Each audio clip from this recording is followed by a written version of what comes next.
কোনো জায়গা না, এটা আমার শ্বশুর বাড়ি প্লাস আমার হাজবেন্ডের বাড়ি। আমি এখানে সবসময় তিনতলায় আমার রুম। তো ওরা আমাকে জুলাইয়ের 31 তারিখ সরকার পতনের আগে আমাকে ঘর থেকে বের করে দেয়।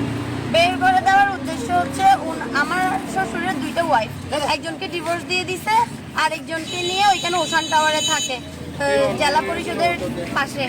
তো আমার শাশুড়ি আমার সাথে থেকে দীর্ঘদিন উনি বিভিন্ন ধরনের অবৈধ কাজ করে এখানে। উনি ইয়াবা ট্যাবলেট বিক্রির সাথে জড়িত, এখানে বসে থেকে ডিগু লাইফ করে, বিভিন্ন ধরনের পুরুষদের সাথে কথা বলে।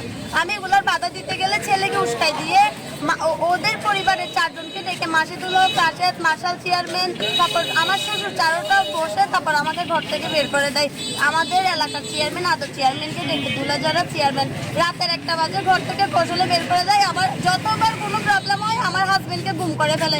এখনো স্টিল নাও 5ই আগস্ট সরকার পতনের পর আমার হাজবেন্ড ওদের সাথে ঢাকায় চলে যায়। ওরা সবাই এখন ঢাকায় অবস্থান করতেছে, সবাই এখানে আছে।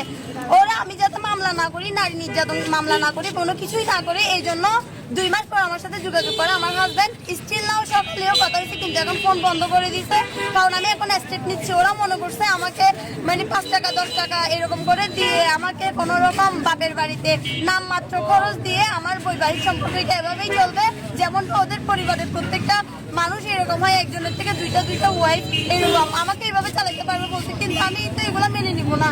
আমি মাস্টার্সে পড়ি Chittagong government women college philosophy department.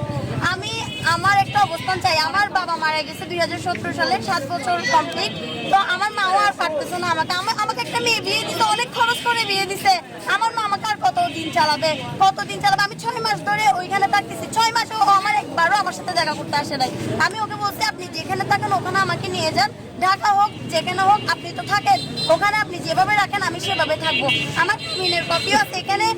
মানুষরা ছড়াইছে আমার নাকি ডিভোর্স হয়ে গেছে, এই হয়ে গেছে, বিভিন্ন ধরনের হেনস্থা করতেছে। আমার কাবিন আমার কপিও আছে, আমার কাবিনও কোনো দেয় নাই, শুধু 12 ভরি নগদ স্বর্ণ থেকে 2 ভরি স্বর্ণ দিয়ে আট করে নিয়ে আসছে।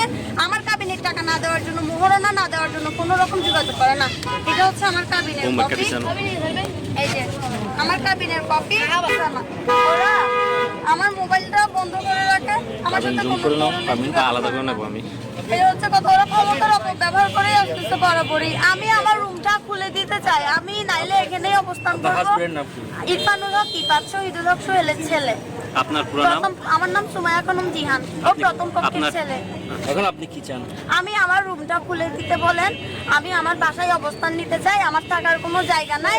আমি অনেক দিন ধরে অসহায় অবস্থায় থাকছি। আমার মা বাবার আব্বু তো মারা গেছে 7 বছর। আমি পাড়া প্রতিবেশী, আমার চাচা ফুফির প্রত্যেকের কথা শুনতেছি।